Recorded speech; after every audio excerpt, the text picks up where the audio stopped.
Bapak Ibu, saudara-saudari, dan anak-anakku yang terkasih dalam Kristus, selamat jumpa lagi dengan saya, Romo Thomas Ferry Soeharto WFM, dalam acara Sabda Saban Hari, Paroki Santo Paskalis Cempaka Putih, Jakarta.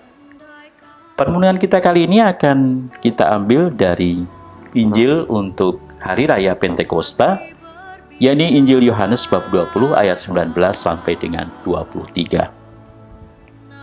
Ketika hari sudah malam, pada hari pertama minggu itu, berkumpullah murid-murid Yesus di suatu tempat dengan pintu-pintu yang terkunci, karena mereka takut kepada orang-orang Yahudi. Pada waktu itu datanglah Yesus dan berdiri di tengah-tengah mereka dan berkata, "Damai sejahtera bagi kamu." Dan sesudah berkata demikian, ia menunjukkan tangannya dan lambungnya kepada mereka. Murid-murid itu bersuka cita ketika mereka melihat Yesus. Maka kata Yesus sekali lagi, "Damai sejahtera bagi kamu. Sama seperti Bapa mengutus aku, demikian juga sekarang aku mengutus kamu." Dan sesudah berkata demikian, ia menghembusi mereka dan berkata, "Terimalah Roh Kudus. Jikalau kamu mengampuni dosa orang, dosanya diampuni. Dan jikalau kamu menyatakan dosa orang tetap ada, dosanya tetap ada." Demikianlah Injil Tuhan. Bapak Ibu, saudara-saudari yang terkasih, berbicara soal keadilan, orang sering menyangka bahwa keadilan itu bisa kita wujudkan kalau kita sudah memberikan kepada semua orang yang sama. Maka di masa-masa wabah ini, kita merasa sudah adil membagi bantuan ketika kita memberikan kepada setiap kakak jumlah barang yang sama. Misalnya, beras 5 kg untuk setiap keluarga. Tapi kita tidak sadar bahwa beras yang sama, sejumlah 5 kg itu, belum tentu dirasakan manfaatnya secara sama oleh setiap keluarga. Karena kebutuhan setiap keluarga berbeda-beda. Kalau keluarga itu misalnya hanya punya anak satu, masih kecil, kurus lagi, mungkin 5 kg bisa sampai 2 minggu tidak habis. Tapi kalau keluarga itu punya anak banyak, segede saya lagi, apapun lebih besar lagi mungkin ya, mungkin 5 kg itu hanya habis dalam 1-2 hari lagi.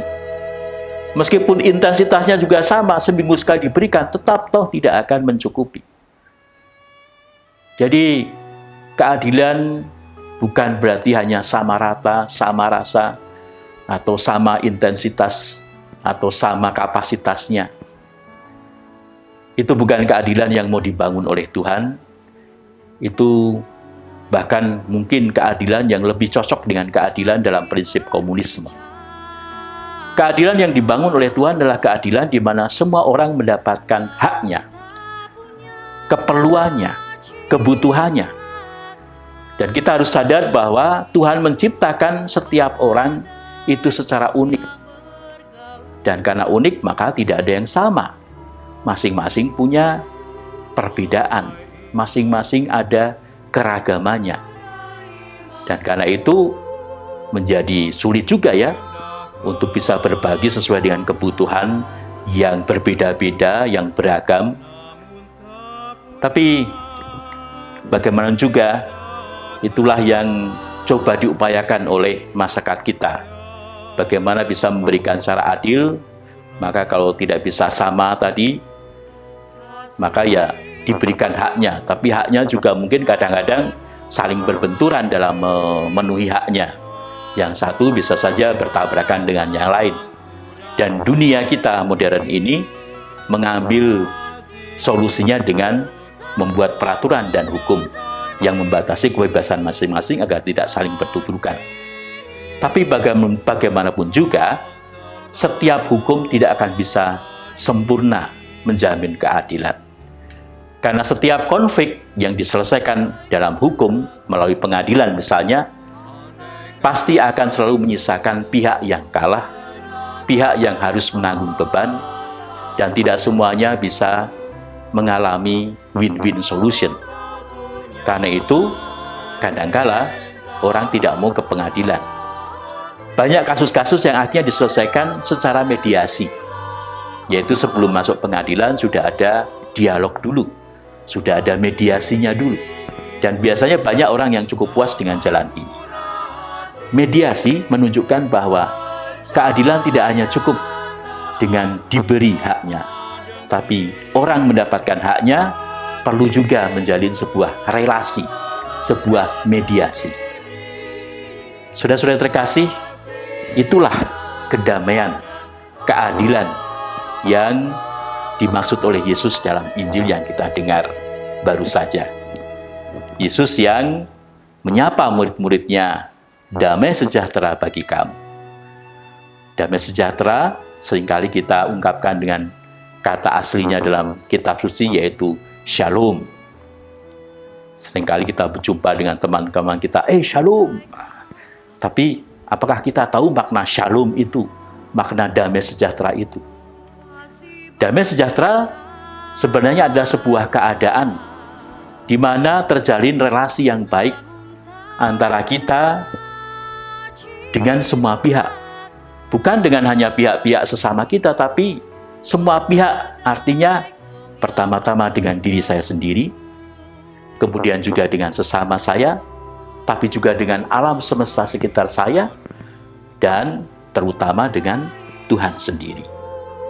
Ketika relasi kita dengan diri sendiri, dengan alam, dengan manusia sesama kita, dengan Tuhan beres dan baik, maka terjadilah apa yang disebut sebagai damai yang menyejahterakan, atau damai sejahtera, atau shalom itu.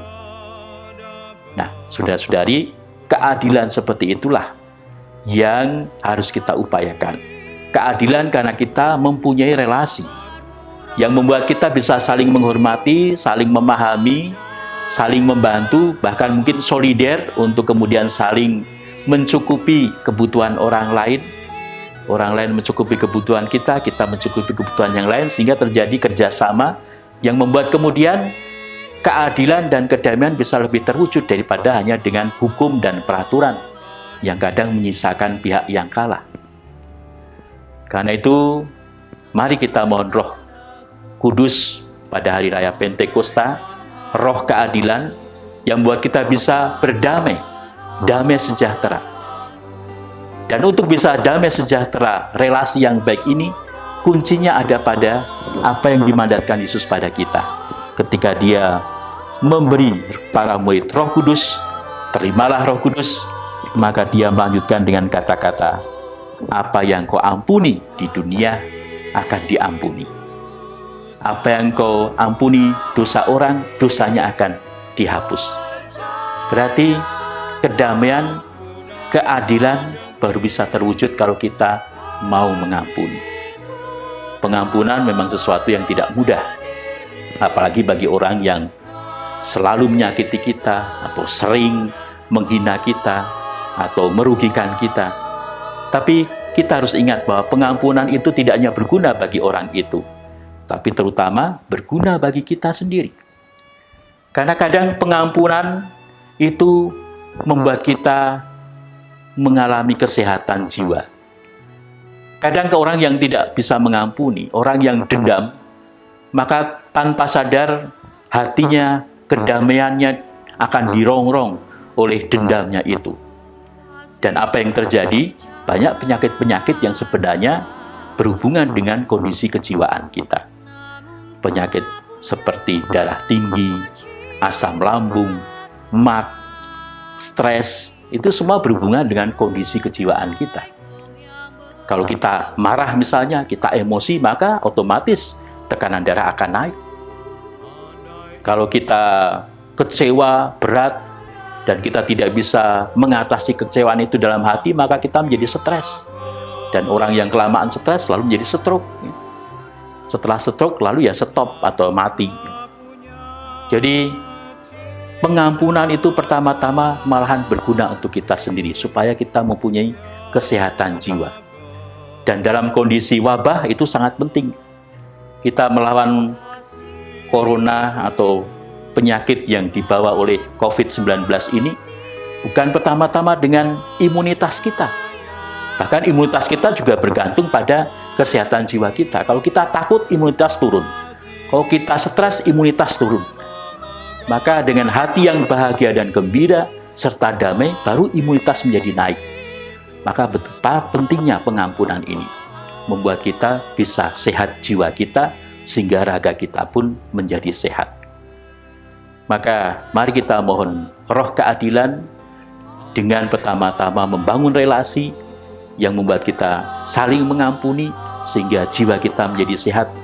Dengan demikian kita bisa mengatasi wabah ini dengan penuh sukacita dan kegembiraan, sehingga tanpa perlu banyak obat dari luar, kita sudah punya obat di dalam diri sendiri yang membuat kita tetap sehat, tetap kuat menghadapi wabah ini.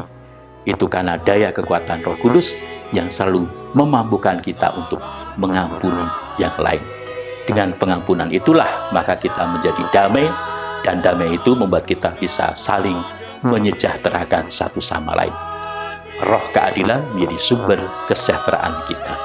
Semoga Tuhan memberkati kita sekalian.